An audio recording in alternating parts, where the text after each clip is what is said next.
Assalamualaikum warahmatullahi wabarakatuh. Alhamdulillah, salatu wassalamu ala rasulillah Sayyidina Muhammad bin Abdullah wa ala alihi wa sahbihi wa man tabi'ahu wa wala. La hawla wa la quwata illa billah, amma ba'd. Para pemirsa Ngebakul yang kami hormati, alhamdulillah kita bersyukur kepada Allah masih diberikan kesempatan bertemu dengan bulan suci Ramadan. Semoga kita semua senantiasa mendapatkan keberkahan dari Allah Subhanahu wa taala. Amin Allahumma amin ya rabbal alamin. Bapak-bapak, ibu-ibu, para pemirsa yang kami hormati, kita diwajibkan oleh Allah Subhanahu wa taala untuk menjaga diri kita, keluarga kita dari siksaan api neraka.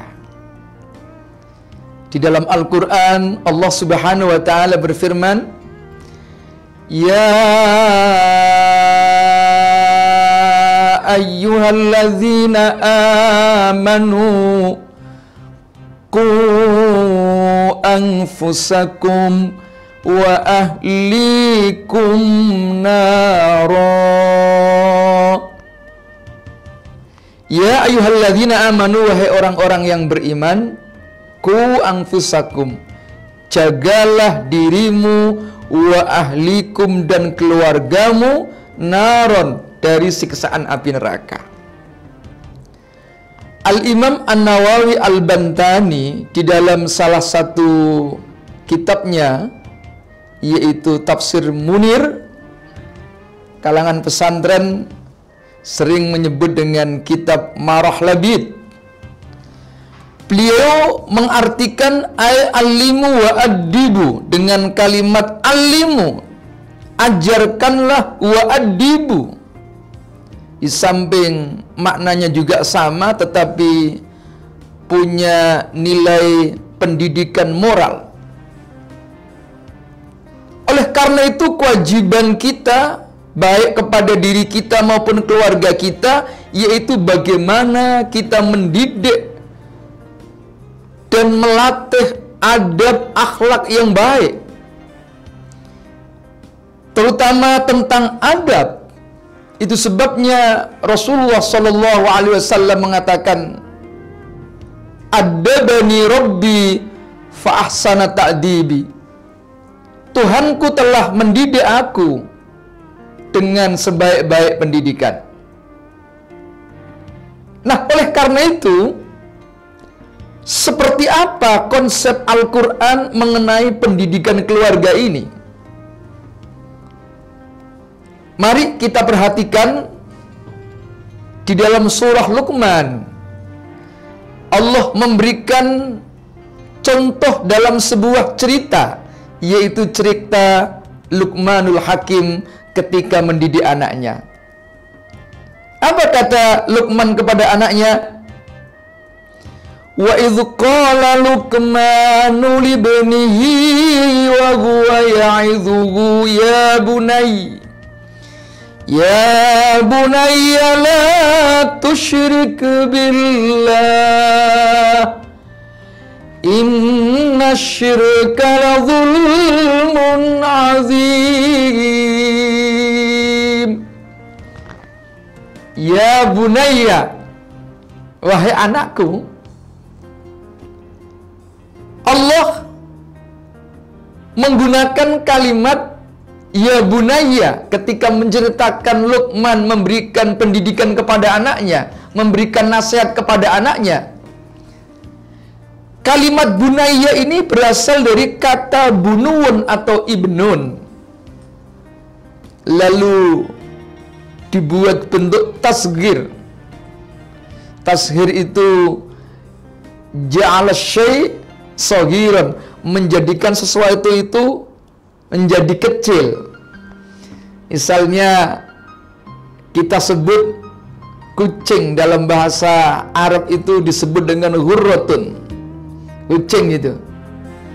Maka ketika digunakan bentuk tasghir menjadi hurairatun, kucing kecil. Itu sebabnya ada sahabat Nabi yang bernama Abdurrahman mendapatkan satu julukan lakop, dan itu lebih populer dengan sebutan Abi Hurairah. Karena Abi Hurairah itu kemana-mana dalam sakunya atau sering dekat dengan kucing, sehingga mendapatkan julukan Abu Hurairah.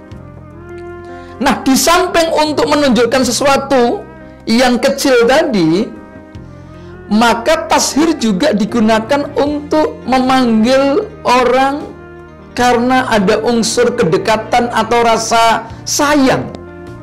Misalnya Rasulullah Shallallahu Alaihi Wasallam memanggil istrinya dengan kalimat Ya Humaira, dari kata hamra yang artinya merah.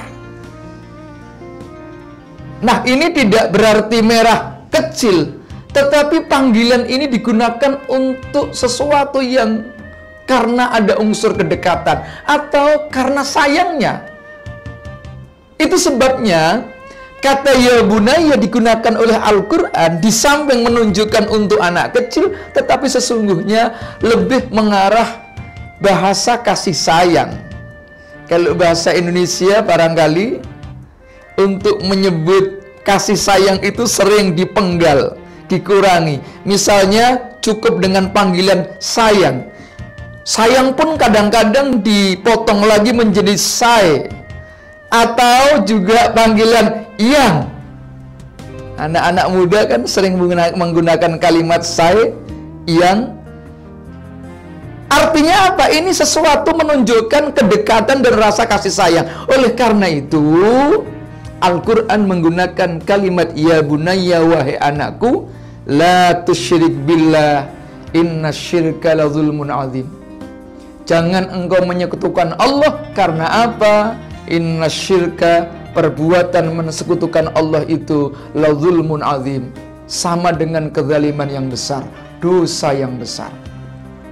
Nah, artinya kewajiban kita untuk keluarga pertama adalah menanamkan nilai akidah, agar akidah ini menjadi kuat. Jangan sampai melakukan perbuatan syirik. Karena apa? Ada satu potensi yang sering dialami umat manusia ketika manusia itu mendapatkan keuntungan, mendapatkan manfaat mungkin dari orang lain.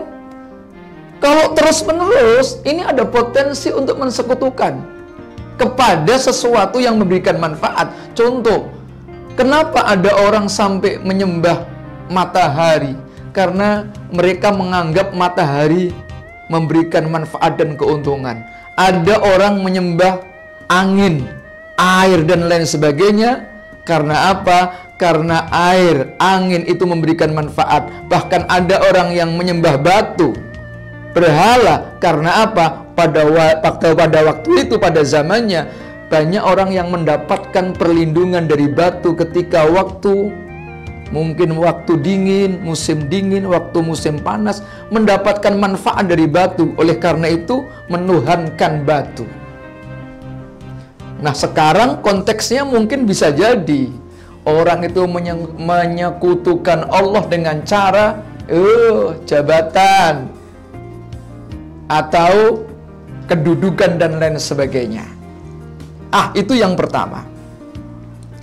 Yang nomor dua, Al-Quran ketika menceritakan Luqman memberikan nasihat kepada anaknya, ya bunayya aqimis shalah wa'mur bil ma'ruf wanha 'anil munkar. Wahai anakku, tegakkanlah sholat dan lakukan amar ma'ruf nahi mungkar. Ini ada dua perintah yang saling bergandengan. Pertama, penegakan sholat. Yang nomor dua adalah supaya melakukan amar ma'ruf nahi mungkar. Sholat dalam hal ini mewakili dari aspek amaliyah. Jadi kita ini harus mendidik kepada anaknya, atau anak-anak kita, keluarga kita, istri kita ini praktek amaliyah. Dalam hal ini diwakili dengan perintah ibadah sholat. Lalu ditindaklanjuti dengan perintah amar ma'ruf. Apa itu? Di samping memang amar ma'ruf itu bagian daripada dakwah, bisa kita ambil sebuah konklusi atau kesimpulan, perintah amar ma'ruf itu adalah perintah kepada seseorang supaya kita ini menggali ilmu, belajar. Karena apa? Orang yang mau melaksanakan amar ma'ruf itu harus berpegang, bermodal sebuah ilmu.